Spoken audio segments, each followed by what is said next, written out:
Direction अगर इस plane of learning जो ये सरफेस ऑफ दिस पेपर है उसके परपेंडिकुलर है, बट इसके परपेंडिकुलर इनवर्ड है और मुझे इस पेपर पे उसको शो करना है, तो तरीका ये हुआ कि मैंने एक क्रॉस शो किया। ये क्रॉस ऐसे भी लगा सकता हूँ या इस क्रॉस को एक सर्कल से इनक्लोज भी कर सकता हूँ। तो इस क्रॉस का मीनिंग है कोई डायरेक्शन इस कागज के प्लेन के परपेंडिकुलर है और अंदर की तरफ है। और ये फिर बता देता हूँ, अगर कोई मैंने डॉट शो किया, सिर्फ डॉट ऐसे भी शो कर सकता हूँ, या बेटर इसको मैं इनक्लोज कर दूँ किसी छोटे सर्कल से। और इस डॉट का मीनिंग है कि कोई डायरेक्शन इस प्लेन ऑफ पेपर के, इस प्लेन ऑफ लर्निंग के परपेंडिकुलर है और आउटवर्ड है। सो इस प्लेन सरफेस के परपेंडिकुलर कोई डायरेक्शन शो दो तरीके से करेंगे। परपेंडिकुलर अगर आउटवर्ड है तो डॉट शो कर देंगे, और परपेंडिकुलर अगर इनवर्ड है तो क्रॉस शो कर देंगे। सो आई थिंक डायरेक्शंस को कैसे रिप्रेजेंट करें इसकी लर्निंग मैंने आपको करवा दी है। फिर भी जो जो हमें कुछ ज़रूरतें महसूस होंगी कि हमें ये बात और लर्न करवानी है, हम आपको साथ साथ लर्न करवाते रहेंगे। But I think representation word का मीनिंग भी क्लियर हो गया होगा आपको, और ये भी कि डायरेक्शंस को हम किस प्रकार से रिप्रेजेंट करेंगे। इस सारी लर्निंग में मैंने एक ख़ास बात का ध्यान रखा है कि हम डायरेक्शंस को शो करते वक्त एरोज़ का प्रयोग करते हैं। ये हमारे अंदर है। डायरेक्शन जब भी हम बताते हैं एरो अपने आप ही हमारे हाथ से लग जाता है। तो एक बात क्लियर कि किसी भी वेक्टर की डायरेक्शन हम कैसे रिप्रेजेंट करेंगे, किसी एरो से। कोई एरो हेड उधर पॉइंट करेंगे जिधर वेक्टर की डायरेक्शन है। तो ये चीज़ ये मान के कि आपको क्लियर हो गई, अब मैं वेक्टर्स की रिप्रेजेंटेशन के बारे में और आगे प्रोसीड करता हूँ। यानी वेक्टर्स की डायरेक्शन कैसे रिप्रेजेंट करें, ये बात अभी लगभग क्लियर हो गई है, अभी और भी क्लियर हो जाएगी। और भी क्लियर करने के लिए मैं ये कहूँ, सपोज हमारे पास कुछ वेक्टर्स हैं, और कुछ वेक्टर्स क्या हैं, सपोज कुछ वेलोसिटी वेक्टर्स हैं, कुछ वेलोसिटी वेक्टर्स हैं, वेलोसिटी वेक्टर्स।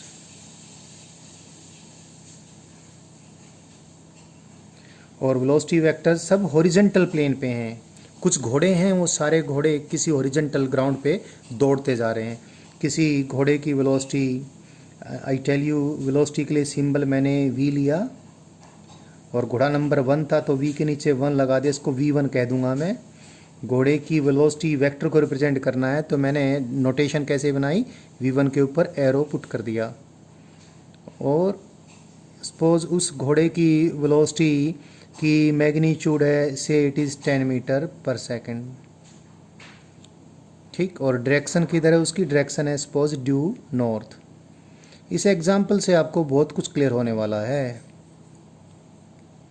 और घोड़े की दूसरा कोई घोड़ा है, उस हॉर्स की जो वेलोसिटी है, say it is 20 metre per second. 20 meter per second is the magnitude of the velocity and its direction is due west. एक घोड़ा और भी है, सपोज उसकी वेलोसिटी है अगेन 10 मीटर पर सेकेंड। डायरेक्शन है, इस चीज़ को जो बता रहा हूँ ध्यान से आपने सुनना है, 30 डिग्री और वट एवर इट बी, मैंने एग्जाम्पल के लिए एक ले लिया, 30 degree due south of west.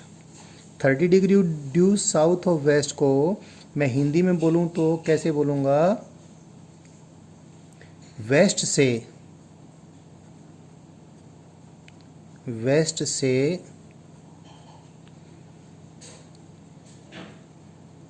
30 degree south की तरफ,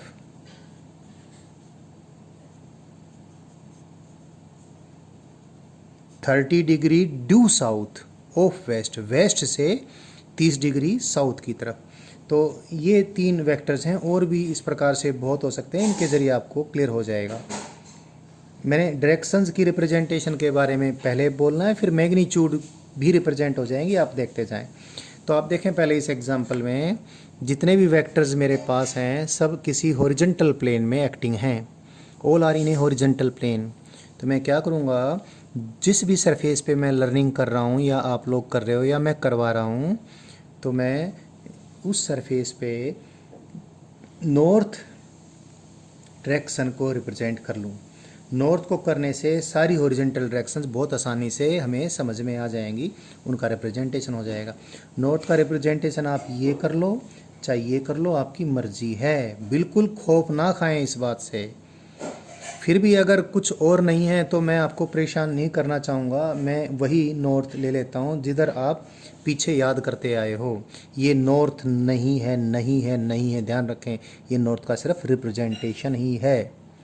तो चलो ये तो भी कर लिया हमने। तो ईस्ट का रिप्रेजेंटेशन अपने आप ये अब हो ही गया।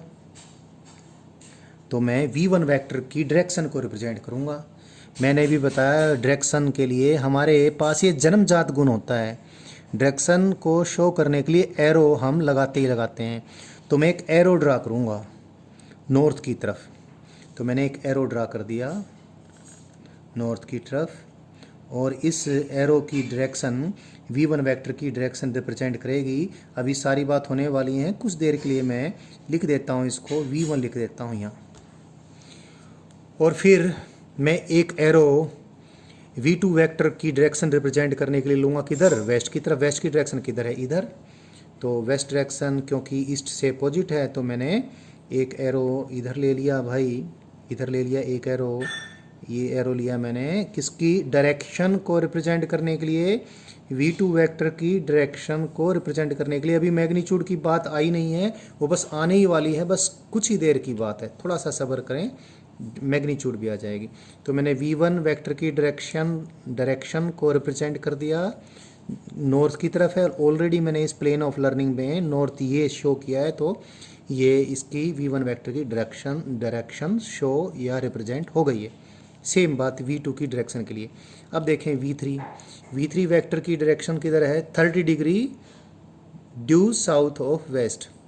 30 डिग्री साउथ ऑफ वेस्ट भी बोल सकते थे, ड्यू चाहे बेशक से वर्ड यूज़ ना भी करते। 30 degree due south of west, तो हम क्या करें, ये डायरेक्शन भी शो करनी है। तो वेस्ट तो भाई इधर है, वेस्ट तो इधर है ना, इधर वेस्ट है, और ये किधर है, ये साउथ है।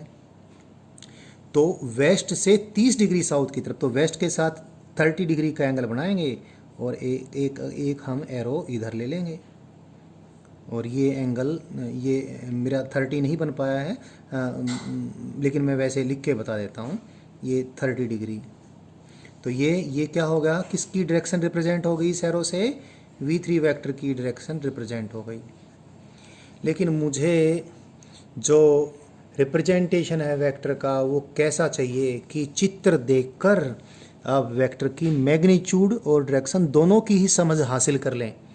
अभी इन डायग्राम से, इन ग्राफ से तो सिर्फ और सिर्फ इन 3 वेक्टर्स की डायरेक्शन ही शो हो पाई है।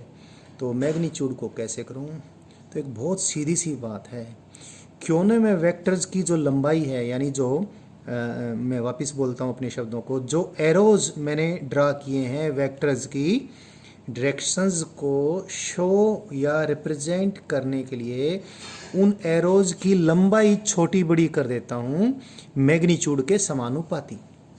यानी ज़्यादा मैग्नीट्यूड का अगर वेक्टर है तो उसकी डायरेक्शन रिप्रेजेंट करने वाले एरो की लंबाई ज़्यादा कर दूंगा, और अगर कम मैग्नीट्यूड का वेक्टर है तो उसके डायरेक्शन को रिप्रेजेंट करने वाले एरो की लंबाई कम कर दूंगा। और अगर बराबर बराबर मैग्नीट्यूड के वेक्टर्स हैं तो उनकी डायरेक्शंस को रिप्रेजेंट करने वाले वेक्टर्स की लंबाइयाँ बराबर कर दूंगा। तो आप देखो ज़रा, पहले देखो V1 एंड V3 दोनों बराबर मैग्नीट्यूड की हैं, तो इनकी डायरेक्शंस को रिप्रेजेंट करने वाले एरोज़ की लेंथ मैं बराबर कर दूं। तो ये देखने में डायग्राम में लग रहा है ये कुछ बड़ा है भाई, ये थोड़ा छोटा है, तो इसको भी थोड़ा बड़ा कर देता हूँ, शायद बराबर हो गए हैं। बट V2 की मैग्नीट्यूड V1 और V3 से दुगनी है। V2 है 20 मीटर पर सेकेंड, V1 एंड V3 है 10। तो V2 को रिप्रेजेंट करने वाले एरो की लेंथ इन दोनों के एरो की लेंथ से मैं दुगनी कर दूंगा, तो इससे डबल कर दूंगा, ये डबल हो गई है। तो मैं ये मिक्सिंग ना हो जाए इसलिए V1 को मैं यहाँ से मिटा के यहाँ लिख देता हूँ। So this is the representation of direction of V1, this is the representation of direction of V3 vector, this is the representation of direction of V2 vector. But मैंने इन एरोज की लंबाई को इस प्रकार से मैनेज कर दिया कि ज़्यादा मैग्नीट्यूड के वेक्टर को रिप्रेजेंट करने वाले एरो की लंबाई ज़्यादा हो गई और कम मैग्नीट्यूड के वेक्टर को रिप्रेजेंट करने वाले एरो की लंबाई कम हो गई, और बराबर मैग्नीट्यूड के वेक्टर्स के को रिप्रेजेंट करने वाले एरोज की लंबाई सेम हो गई। अगर मैग्नीट्यूड दुगनी है तो लंबाई दुगनी हो जाएगी, आधी है तो लंबाई आधी हो जाएगी। तो एक रूल हमारे पास बन गया कि हम एरोज ड्रा करेंगे। देखो अब ध्यान से सुनना ये बात, एक रूल हमारे पास बन गया कि हम वेक्टर्स की मैग्नीट्यूड भी और डायरेक्शन भी रिप्रेजेंट करने के लिए एरोज ड्रा करेंगे। एरोज कैसे ड्रा करेंगे? जो भी हमने नॉर्थ साउथ वगैरह या जो वर्टिकल हैं, जो भी डायरेक्शंस हैं, जो वेक्टर्स हमने स्टडी करने हैं उनकी, तो उन डायरेक्शंस को शो करने के लिए हमने जो भी अपने प्लेन ऑफ लर्निंग पे डायरेक्शंस को रिप्रेजेंटेशन दे रखी है, उन रिप्रेजेंटेशंस को ध्यान में रखते हुए हम वेक्टर्स को रिप्रेजेंट करने के लिए एरोज ड्रा करेंगे। एरोज की डायरेक्शन तो वेक्टर्स की डायरेक्शन के अलोंग ही लेंगे और एरोज की लेंथ वेक्टर की मैग्नीट्यूड के डायरेक्टली प्रोपोर्शनल लेंगे। यानी हम एक स्केल मन ही मन बना लेंगे, स्केल बना लेंगे। सपोज क्या स्केल बना लिया हमने स्केल बना ली से हमने बना ली भाई से 5 मीटर पर सेकंड, 5 मीटर पर सेकंड। इतनी मैग्नीट्यूड को रिप्रेजेंट करने के लिए मैं लेता हूँ से 2 सेंटीमीटर लॉन्ग लाइन लेता हूँ। इसके लिए मैं क्या ले लिया? सपोज इसके लिए मैंने 2 सेंटीमीटर लंबी कोई लाइन ले ली 5 मीटर पर सेकंड के लिए। अब 5 मीटर पर सेकंड तो मीटर पर सेकंड है, 2 सेंटीमीटर तो सेंटीमीटर है, यानी ये तो लेंथ है और ये वेलोसिटी है। They can never be equal, homogeneity principle ही हमारा भंग हो जाएगा। तो इस प्रकार लूजली कई बार लिखा देखने को आपको मिल जाता है, लेकिन ऐसा करना नहीं चाहिए। आपको ये साइन बना देना चाहिए इक्वलिटी के बजाय, और हम ये कह देंगे 5 मीटर पर सेकंड इज रिप्रेजेंटेड बाय, ये रिप्रेजेंटेशन का मैंने सिंबल बना दिया। 5 मीटर पर second is represented by 2 centimetre, तो 10 मीटर पर second will be represented by 4 centimetre. तो ये 4 सेंटीमीटर लंबाई का एरो ये बना दिया, 4 सेंटीमीटर की लंबाई का एरो मैंने ये बना दिया, और 8 सेंटीमीटर की लंबाई का एरो मैंने ये बना दिया। 8 सेंटीमीटर की लंबाई का एरो किसको रिप्रेजेंट कर देगा? अब 20 मीटर पर सेकंड को रिप्रेजेंट कर देगा। तो आई थिंक एक चीज़ आपको मैंने बता दी है कि वेक्टर्स को कैसे ग्राफिकली रिप्रेजेंट करें। एक लाइन में सारी बात मैं आपको रिपीट कर देता हूँ। In order to represent the vectors graphically, that is to represent the vector in magnitude as well as in direction, we draw arrows. The arrows are drawn along the direction of the vectors, and the arrows are drawn longer if the vectors are having greater magnitude, and the arrows drawn are shorter in length if the arrows they represent if the vectors they represent are having lesser magnitude। माने arrows की जो length होगी वो vectors की magnitude के directly proportional लेंगे, और arrows की डायरेक्शन हम वेक्टर्स की डायरेक्शन के अलोंग लेंगे। इस प्रकार से वेक्टर मैग्नीट्यूड एंड डायरेक्शन के साथ रिप्रेजेंट हो जाएंगे। हाँ, एक बात यहाँ पर और भी ध्यान रखें, कई बार ऐसा होता है कि हमें वेक्टर्स की डायरेक्शन ही रिप्रेजेंट करनी होती है।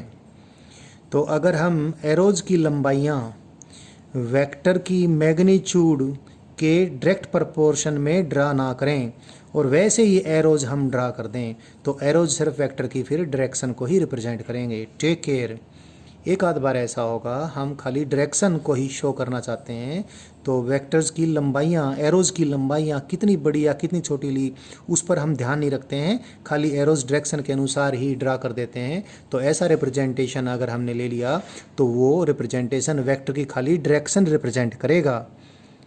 ठीक है, यानी अगर vector magnitude as well as in direction represent करना है तो एरो की लंबाई पे भी ध्यान रखना पड़ेगा और डायरेक्शन पे तो ध्यान हम रखेंगे ही रखेंगे।